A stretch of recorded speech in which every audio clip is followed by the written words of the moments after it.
সমস্ত জিনিসগুলোতে রোজা ভাঙবে না। তাহলে কোন কোন জিনিসগুলোতে রোজা ভাঙবে না? 1 नंबर, अगर कोई भूल कर कुछ खा पी ले, কেউ যদি ভুলবশত কিছু যদি খেয়ে নেয় বা পান করে তাহলে পারে তার রোজা ভাঙবে না। পেট ভরেও যদি খেয়ে নেয়, মনে নেই, ঘুম থেকে উঠে ঢকঢক ঢকঢক করে সামনে পেয়েছে, পানি খেয়ে পান করে নিয়েছে, তাহলে এতে তার রোজা নষ্ট হবে না। কেন? ভুলবশত জিনিস আল্লাহ তাআলা ক্ষমা করে দিয়েছেন। কিন্তু যাদের জানা নেই তারা কিন্তু রোজা ভেঙে বসে থাকবে, আরে কি ভুল করলাম, পানি পান করে বসে থাকলাম। খবরদার, এরকম করতে যাবেন না। যত রকমের ভুল কাজ আছে, পেট ভরে যদি কেউ ভাতও খেয়ে নেয় তবুও রোজা ভাঙবে না। হ্যাঁ, যখনই মনে পড়ে গেছে আরে আমি তো রোজা আছি, মুখে পানি আছে, আর ওটা গিলতে হবে না, ফেলে দেন পানিটাকে। তাহলে কি বোঝা গেল? 1 নম্বর প্রশ্ন। 1 নম্বর প্রশ্ন হলো ভুলবশত কেউ যদি খাওয়া দাওয়া করে, পানি পান করে তাহলে পারে তার রোজা ভাঙবে না। 2 नंबर, अगर गोसल करते वक्त थोड़ा सा पानी मुंह में चला जाए, গোসলের সময়তে গোসল করতে করতে ইচ্ছা ছিল না, পানি মুখে চলে গেছে, নাকে চলে গেছে, রোজা ভেঙে যাবে কি? জি না, রোজা ভাঙবে না। তবে নাকে বেশি পানি দেওয়ার চেষ্টা করবেন না। তারপরে দেখা গেল কি যে নাকে পানি চলে গেছে, রোজা নষ্ট হবে না। মুখে যদি 1 ফোঁটা পানি চলে, নষ্ট হবে না। 3 নম্বর প্রশ্ন হচ্ছে, अगर गलती से कोई कै करे, মানে কেউ যদি বমি করে, অনিচ্ছাকৃত বমি হয়ে গেছে, রমজানে হয়তো ভোরের বেলাতে মাছ খেয়েছে, গোশ খেয়েছে, ডিম খেয়েছে, গ্যাস হয়ে গেছে, এটা বমি হয়ে গেল, ইচ্ছা ছিল না কিন্তু বমি করা, বমি হয়ে গেছে, ওতে রোজা নষ্ট হবে না। তবে ইচ্ছাকৃত আঙুল ঢুকিয়ে যদি কেউ যদি বমি করে তাহলে রোজা নষ্ট হয়ে যাবে, ওকে আবার রোজা রাখতে হবে, ইচ্ছাকৃত ভাবে যদি কেউ করে। 4 नंबर प्रश्न হচ্ছে, রোজা के हालात में अगर कोई सहवास करे, রোজার অবস্থাতে যদি কেউ স্বামী স্ত্রী সঙ্গম করে তাহলে কি এর আযাব, মানে কি এর কাফারা আছে? কোন ব্যক্তি যদি রোজার অবস্থায় নিজের স্ত্রীর সাথে যদি সঙ্গম করে তাহলে পরে কন্টিনিউ তাকে 2 মাস রোজা রাখতে হবে। 2 মাস রোজা রাখতে হবে। 2 মাস কেমন ভাবে? আজকেই রোজা রাখতে শুরু করলো, দিয়ে দেখা গেল কি যে 28টা অর্থাৎ 58টা রোজা হয়েছে, মাত্র 2টা বাকি আছে 60টা রোজা রাখতে। তো একটা ভাবলে কি যে 59টা করে নি, কালকের দিনটা 30টা পূরণ করে নেবো, আবার শুরু থেকে রাখতে হবে, আবার শুরু থেকে রাখতে হবে। কেউ যদি 1.5 মাস রোজা রেখে নেয়, 15টা বাকি আছে, তা ভাবলে যে হচ্ছে আজকে একটু ক্লান্ত হয়ে গেছি, কালকে করব, তারপরে আবার শুরু থেকে আবার রোজা রাখতে হবে। এটাই হলো তার সাজা, এটাই হলো তার কাফারা। যদি না পারে তাহলে মিসকিনকে 60টা মিসকিনকে খাবার দিবে। 5 नंबर, रात के वक्त जमा करना कैसा है? রাতের অবস্থায়, রাতের সময় কেউ যদি চায় তার স্ত্রীর সাথে সঙ্গম করতে পারে, সমস্যা নেই, এটা ইবাদত জিনিস জায়েজ আছে। রাতের সময়, রাতের অবস্থাতে করতে হবে। তবে দেখা গেল কি যে আমার ঘুম ভাঙছে কোন সময়তে, 1টা মিনিট সময় আছে, আমি সাহারি করবো না গোসল করবো বুঝতে পারছি না, তাহলে আগে সাহারিটাকে সেরে নিতে হবে, তারপরে গোসল করবেন। দেখা গেল যে আজান হতে মাত্র 1 মিনিট সময় আছে। তবে হ্যাঁ, রোজার অবস্থাতে স্ত্রীর সাথে সবকিছু করতে পারেন, ইল্লা জেমা, জেমা থেকে বেঁচে থাকতে হবে, সঙ্গম থেকে বেঁচে থাকতে হবে। A to Z যা আছে সবকিছু দিনের বেলায় জায়েজ আছে, সমস্যা নেই, নিজেকে যদি কন্ট্রোল করতে পেরেছেন তো। 6 নম্বর প্রশ্ন হচ্ছে, ইনজেকশন, রোজার অবস্থাতে কেউ ইনজেকশন লাগাতে পারে কিনা? যদি আপনার পেটের খিদেটাকে যদি নিবারণ করে এরকম যদি ভিটামিন যুক্ত ইনজেকশন হয় তাহলে পরে আপনার জন্য এটা জায়েজ হবে না। এখন দেখা গেল কোনো হাত কেটে গেছে, পা কেটে গেছে, বা পড়ে গেলাম খেলাধুলা করতে করতে, আর কিছু করতে করতে পড়ে গেছি, রক্ত গল গল করে বেরোচ্ছে, এখন ডাক্তার বলে দিয়েছে আপনি যদি ওষুধ না পারেন কমসে কম একটা ইনজেকশন করতে হবে, এতে রোজা নষ্ট হবে না। যেটাতে আপনার খিদা নিবারণ হবে না সেই ইনজেকশনে আপনার রোজা নষ্ট হবে না। হ্যাঁ, আবার যদি কারোর যদি হাত পা যদি কেটে যায় আর যদি রক্ত বের হতে থাকে তারপরেও রোজা নষ্ট হবে না। 7 নম্বর, কেউ যদি মাথা ঘুরে পড়ে যায়, মাথা ঘুরে পড়ে গেছে, রোজা নষ্ট হবে না। জ্ঞানই ফিরল না, দেখা গেল যে সন্ধ্যা অব্দি জ্ঞান ফিরল না, ইফতার করা পর্যন্ত, তাহলে পরে ওই রোজা আবার তাকে কাজা করতে হবে, কেন ইফতারি করতে পারেনি। 7 নম্বর, জবরদস্তি कोई अगर बीवी से जमा करे, কোন পুরুষ যদি তার স্ত্রীর সাথে জবরদস্তি করে, জোরপূর্বক যদি তার সাথে সঙ্গম করতে চায়, তাহলে তার স্ত্রীর রোজা হয়ে যাবে, কিন্তু এই পুরুষটার রোজা হবে না। স্ত্রীর রোজা হয়ে যাবে, স্ত্রীর ইচ্ছা ছিল না যে আমি রোজাটা ভাঙবো, আমার ইচ্ছা নেই, আমি চাই না যে আমি 2 মাস কন্টিনিউ রোজা রাখতে পারবো না, তাহলে পরে কি করবে, শুধু পুরুষ রোজা রাখবে, স্ত্রীকে রোজা রাখতে হবে না। 8 নম্বর প্রশ্ন হচ্ছে, দিন মে আগার কোই বুরা খ্বাব দেখে, দিনের বেলাতে যদি কেউ কারো যদি স্বপ্নদোষ হয়ে যায়, নাইট ফল যদি হয়ে যায়, দিনের বেলা হয়তো ঘুমিয়ে আছে, দুপুরের সময় ঘুমিয়ে আছে, ফজরের নামাজ পড়ে হয়তো একটু ঘুমিয়ে গেছে, আসরের সময় ঘুমিয়ে গেছে, শরীর ক্লান্ত লেগেছে, দুর্বল মনে হচ্ছে, তো ওই অবস্থাতে যদি কারো নাইট ফল হয়ে যায়, মেয়ে হোক কিংবা ছেলে, তাহলে পরে তার রোজা নষ্ট হবে না। কিন্তু আবার যদি এই প্রশ্ন হানাফিদের করেন, তারা বলবে যে রোজা ভেঙে গেছে। কথা বুঝে গেল? তাহলে কোন ছেলের এটা তো হ্যাঁ, তবে নিজে থেকে যদি কেউ ইচ্ছা করে কোনো একটা ভিডিও দেখছে, নোংরা ভিডিও রোজার অবস্থায়, কোনো একটা মেয়েকে দর্শন করছে, দিদার করছে, আর সেই অবস্থা যদি যৌন উত্তেজনা যদি হয়ে যায়, রোজা নষ্ট হয়ে গেছে, তাকে তওবাও করতে হবে, আল্লাহর কাছে ক্ষমা চাইতে হবে, কান্নাকাটি করতে হবে। 9 নম্বর প্রশ্ন, দাঁত, কান বা গায়রা সে अगर खून निकल যায়, ওই যেটা বললাম আমি, যে কোনো জায়গা যদি কেটে যায়, দাঁতে যদি রক্ত বের হতে শুরু করে, কানে যদি রক্ত বের হতে শুরু করে, তাহলে পরে এতে রোজা নষ্ট হবে না।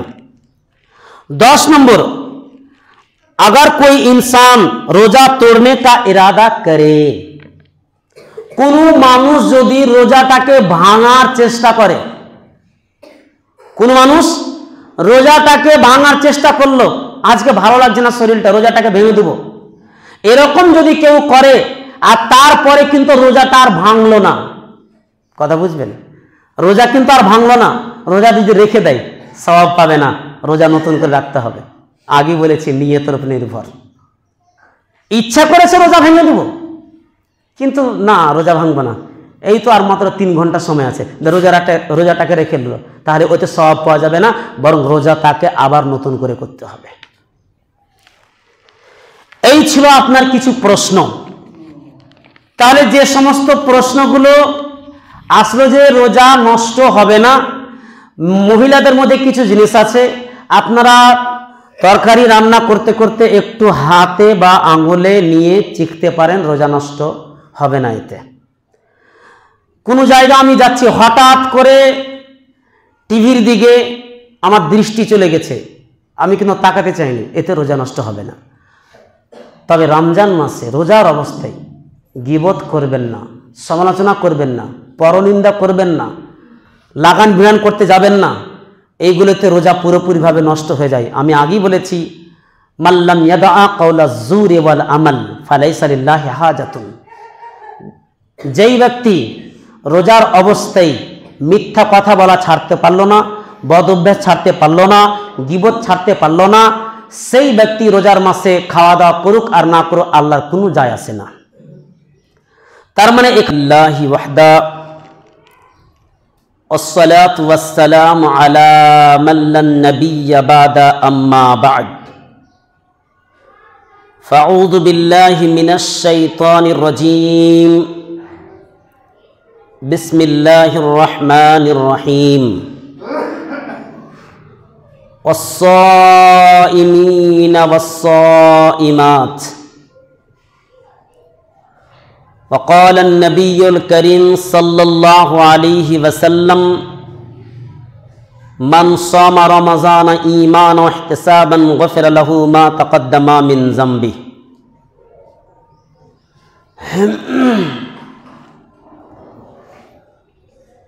तमाम किस्म के तारीफत, हमद सना, किबरियाई, बड़ाई वहदहू ला शरीक खालिक कायनात अर्ज़ व समा के लिए हैं, जिन्होंने हमें और आपको इस बेहतरीन महीना का दीदार कराया। उस अल्लाह तबारक व ताला की थोड़ी सी तारीफ़ करते हैं, सब कहे अल्हम्दुलिल्लाह। बादहु जनाब मुहम्मदुर रसूलुल्लाह सल्लल्लाहु अलैहि वसल्लम पर बेशुमार दरूद व सलाम नाजिल हो, आमीन। अल्लाहुम्मा सल्लि अलैहि अल्लाहुम्मा बारिक अलैहि। सम्मानित আল্লাহ পাকের রোজাদার বান্দা ও বান্দিরা, আজকে আমি আপনাদের সম্মুখে রমজানুল মুবারক কিছু প্রশ্ন উত্তর আকারে বক্তব্য রাখবো ইনশাআল্লাহ। আমরা এই প্রথম রমজান মাসের প্রথম জুমা পেয়েছি। আমরা সব সময় একটা জিনিস লক্ষ্য করব, আমাদের মাঝে অনেক মানুষ গত বছর ছিল কিন্তু এবছরে নাই, গত 3 বছর আগে ছিল কিন্তু আজকে নাই। গত বছরে অনেক মানুষ রমজানুল মুবারকের রোজা রেখেছেন কিন্তু আজকে তাদের দেখতে পাই না। তার মানে কি, তারা পর্দাতে চলে গেছেন, এই দুনিয়া ছেড়ে আখিরাতের সফরে তিনারা চলে গেছেন। তো মানুষ একের পর এক আসবে যাবে, কিয়ামত পর্যন্ত এই সিলসিলা চালু থাকবে। কিয়ামত পর্যন্ত এই ধারাবাহিকতা আল্লাহ সুবহানাহু ওয়া তাআলা তিনি টিকিয়ে রাখবেন। আর মানুষ আসবে যাবে, এর মাঝে আমাদেরকে যে কাজটা করতে হবে সেটা হচ্ছে আইয়ুকুম আহসানু আমালা, তোমাদের মধ্যে আমলের দিক থেকে কোন ব্যক্তি উত্তম, এটার জন্যই আল্লাহ আমাকে আপনাকে দুনিয়াতে টিকিয়ে রেখেছে। কোরআনে আল্লাহ রাব্বুল আলামিন এই কথা তিনি উল্লেখ করলেন, আল্লাযী খালাকাল মাউতা ওয়াল হায়াতা লিয়াবলুয়াকুম আইয়ুকুম আহসানু আমালা।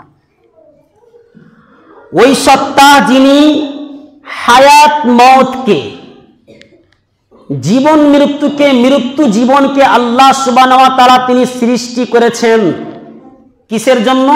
লিয়াবলুয়াকুম, যাতে করে তোমাদেরকে পরীক্ষা নিরীক্ষা করে। আইয়ুকুম আহসানু আমালা, তোমাদের মধ্যে কার উত্তম আমল রয়েছে। আমল তো অনেক, কিন্তু উত্তম আমল বলছে আইয়ুকুম আহসানু আমালা। যেমন তেমন আমল নয়, আহসান আমল থাকতে হবে, সব থেকে উৎকৃষ্ট আমল থাকতে হবে। আমল অনেক আমরা করি, কিছু নাম দেখানো আমল হয়ে যায়, কিছু আবার জঘন্য আকীদা নিয়ে আমল করে থাকি। কেমন ভাবে? রমজান মাসেও যদি রোজাটা না রাখি তাহলে পরে মানুষ কি বলবে? যদি রমজান মাসেও জুমাটা না পড়তে যায় তাহলে মানুষ কি বলবে? যদি জুমাটাও না পড়তে যায় তাহলে পরে গ্রামবাসী কি বলবে? এই যে যখন এই কথাটা আপনি বলছেন, তখন আপনার দ্বারা দিয়ে নেকি তো হয় না, উল্টো পাপ হয়ে যাচ্ছে। এর সওয়াব আপনি পাবেন না। কেন? প্রত্যেকটি কাজের ক্ষেত্রে নিয়তের একান্ত জরুরি। রাসূল সাল্লাল্লাহু আলাইহি ওয়াসাল্লাম তিনি ওই কথাটাই বলছেন যে ইন্নামাল আমালু বিন্নিয়াত, প্রত্যেকটি কাজ নিয়তের উপরে নির্ভর করে। নিয়তের উপরে প্রত্যেকটি কাজ নির্ভর করে, চাহে সেটা নামাজ হোক, রোজা হোক, হজ হোক, যাকাত হোক, যতগুলো পৃথিবীতে ইবাদত আছে, দান খায়রাত থেকে নিয়ে একবারে সূক্ষ্ম থেকে সূক্ষ্ম জিনিস, সমস্ত জিনিস নিয়তের উপরে নির্ভর। আগে থেকে যদি আপনি নিয়ত না করে থাকেন আর পরে যদি বলেন যে এতক্ষণে নিয়ত করলাম, তাহলে আর কিন্তু ওই নামাজ ওই রোজা হবে না। আপনি নিয়ত করেননি, নামাজে দাঁড়িয়ে এবার বলছেন যে শুধু বেতরটা করে চলে যাব, মানে নামাজে দাঁড়িয়ে হাত বেঁধে আছে আর নিয়ত করলেন, এই ইবাদতের কোনো মূল্য নেই। বাড়ি থেকে আপনি নিয়ত করে এসেছেন আমি তাহাজ্জুদ পড়বো, মানে লাইলাতুল কদর পড়বো, কিয়ামুল লাইলটা পড়বো, তারাবির নামাজটা পড়বো, বাড়ি থেকে নিয়ত করে এসেছেন, আর মসজিদে এসে লম্বা হয়ে যাবে নামাজটা, এশার নামাজ পড়ে কেটে পড়লেন। কিংবা বাড়ি থেকে আপনি নিয়ত করেননি যে আমি তাহাজ্জুদ নামাজ পড়বো, কিয়ামুল লাইল করবো, মসজিদে এসে যদি ওই নামাজ পড়েন, ওই নামাজ পড়ে কোনো লাভ হবে না। আগে থেকে আমাদেরকে মন পরিষ্কার রাখতে হবে, নিয়ত পরিষ্কার রাখতে হবে, প্রত্যেকটি কাজ নিয়তের উপরে নির্ভর।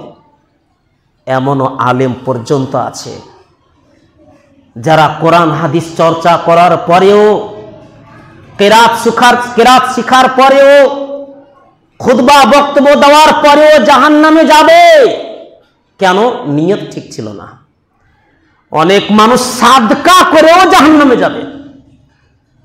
মসজিদ, গোটা মসজিদ তৈরি করে দিয়ে চলে গেছে, তারপরেও জাহান্নামে যাবে।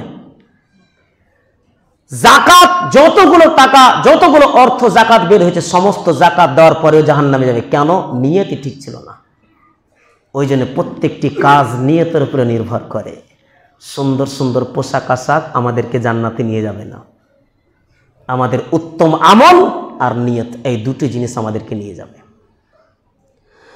তো সম্মানিত দিনী ভাই, যেটা আমি আপনাদের বলছিলাম যে রাসূল সাল্লাল্লাহু আলাইহি ওয়াসাল্লাম তিনি বলছেন, এজা জাআ রমাজান, যখন রমজান মাস এসে যায়, ফুতিহাত আবওয়াবুল জান্নাহ, জান্নাতের দরজা সমূহগুলোকে কি করে দেওয়া হয়? খুলে দেওয়া হয়। ওয়া গুল্লিকাত আবওয়াবুন নার, আর জাহান্নামের দরজাগুলোকে বন্ধ করে দেওয়া হয়।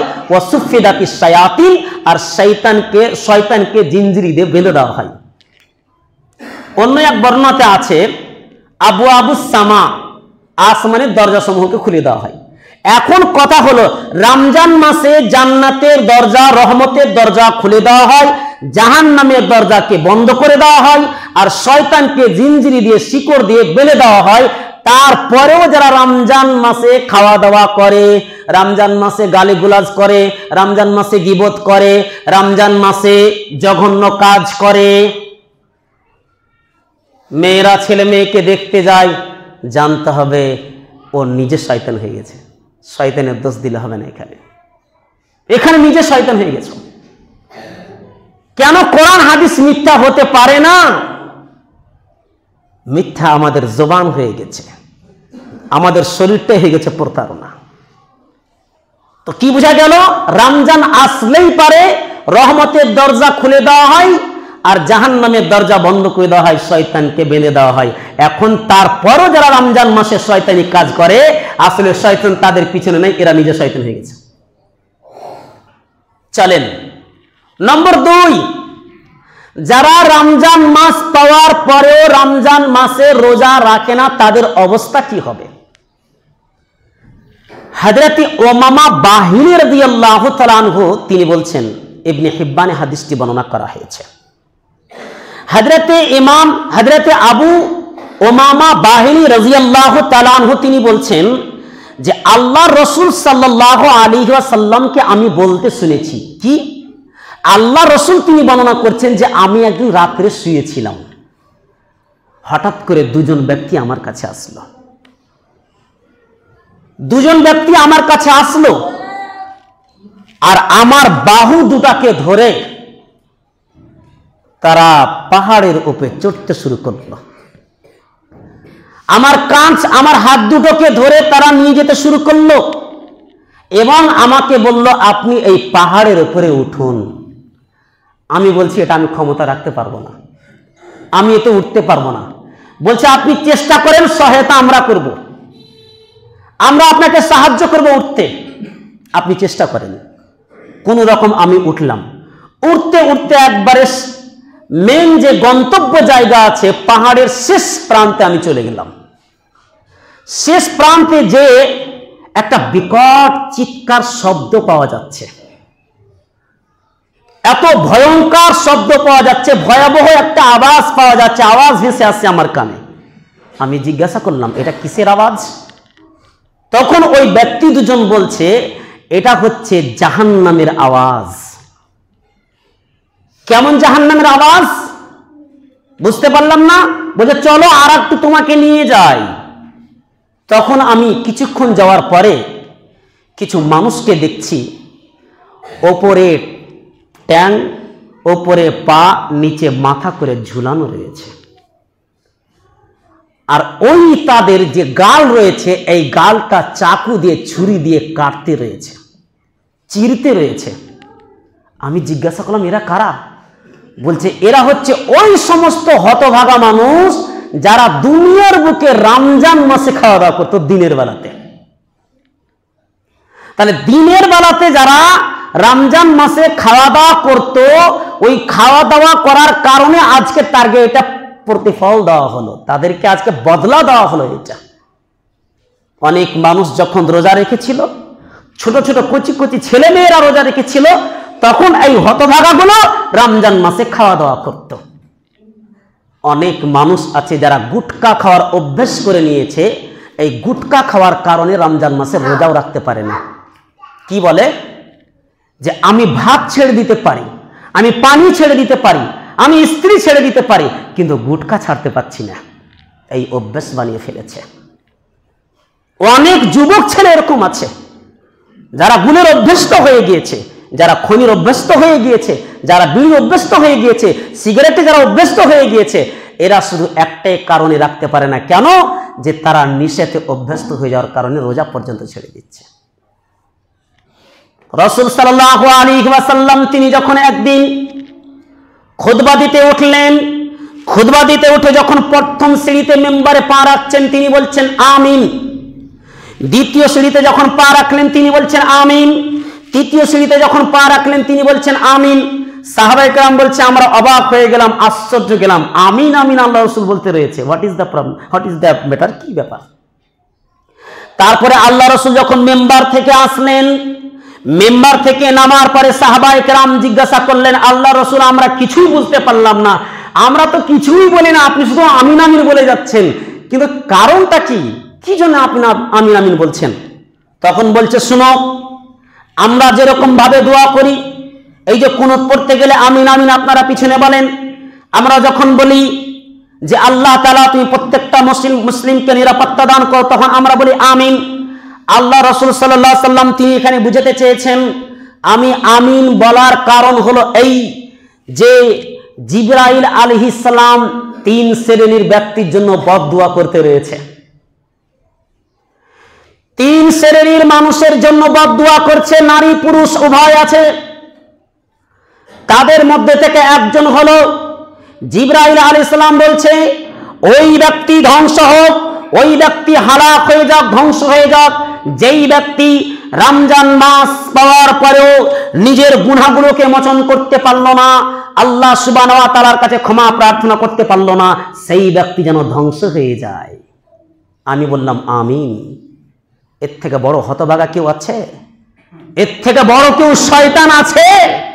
রমজানের আগে যে সমস্ত জঘন্য কাজ করতেছিল, রমজানের পরে আবার সেই কাজে লিপ্ত হয়ে গেছে। ওই ব্যক্তির রোজাও কোনো কাজে আসলো না। রমজানে যে সমস্ত কাজ করতেছিল, মিথ্যা কথা বলা, গীবত করা, সমালোচনা করা, প্রেম ভালোবাসা করা, তারপরে রমজানও করছে, এর থেকে হতভাগা কেউ আছে? ওই ব্যক্তির জন্য দোয়া করছে জিবরাইল আলাইহিস সালাম, আর আল্লাহ রাসূল বলছে আমিন, আল্লাহ তুমি কবুল করো। দোয়া করছে কে? জিবরাইল আলাইহিস সালাম, ফেরেশতা। আমিন কে বলছে? বিশ্বের নেতা, বিশ্বের মহাগুরু হযরত মুহাম্মদ সাল্লাল্লাহু আলাইহি ওয়াসাল্লাম, সাধারণ মানুষ নয়। তার মানে ওই ব্যক্তি ধ্বংস হবেই ধ্বংস। 2 নম্বর হলো ওই ব্যক্তি, যেই ব্যক্তি তার মাতা পিতাকে বয়স্ক অবস্থায় পেয়েছে, মাতা পিতাকে পাওয়ার পরেও নিজেকে জান্নাতের হকদার তৈরি করতে পারল না, সর্বসময় মাতা পিতাকে দুঃখ কষ্ট দিতে রয়েছে, কথাই কথাই বহুর কথা শুনে, কথাই কথাই স্ত্রীর কথা শুনে শুধু মা বাপকে যা তা বলে চলে গেছে। মা বাপ কুহুরে কুহুরে কান্না করেছে, একা একা কান্না করেছে। আল্লাহর জিবরাইল আলাইহিস সালাম বলছে সেই ব্যক্তি যেন ধ্বংস হয়ে যায়, যেই ব্যক্তি তার মায়ের মুখে হাসি ফুটাতে পারল না। তখন আল্লাহ রাসূল বলছে আমিন। 3 নম্বর ওই ব্যক্তি যে আমি মুহাম্মদ সাল্লাল্লাহু আলাইহি ওয়াসাল্লাম, আমার নাম শোনার পরে এত বখিল, এত কিপটে, এত কঞ্জুস সাল্লাল্লাহু আলাইহি ওয়াসাল্লাম অর্থাৎ দরুদ পড়ল না, সেই ব্যক্তি ধ্বংস হয়ে যাক। কতবার মোহাম্মদ সাল্লাল্লাহু আলাইহি সাল্লামের নাম শুনছি, একবারও বের হলো না সাল্লাল্লাহু আলাইহি সাল্লাম। যখনই আল্লাহ রসুলের নাম আসবে তখন আমাদেরকে সাল্লাল্লাহু আলাইহি ওয়াসাল্লাম পড়তে হবে।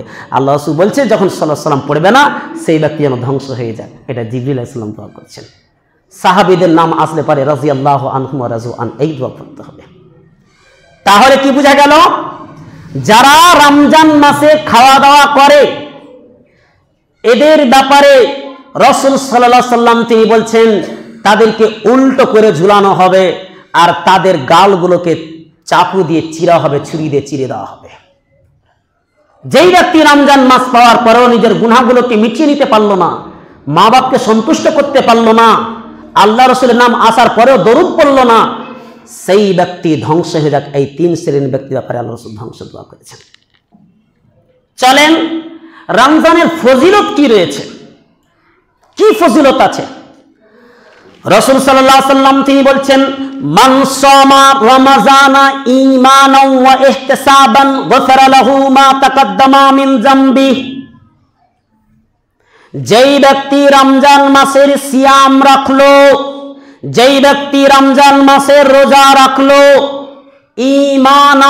ঈমানের সাথে, ইহতিসাবান নেকির উদ্দেশ্যে, দুটো জিনিস থাকতে হবে আমাদের।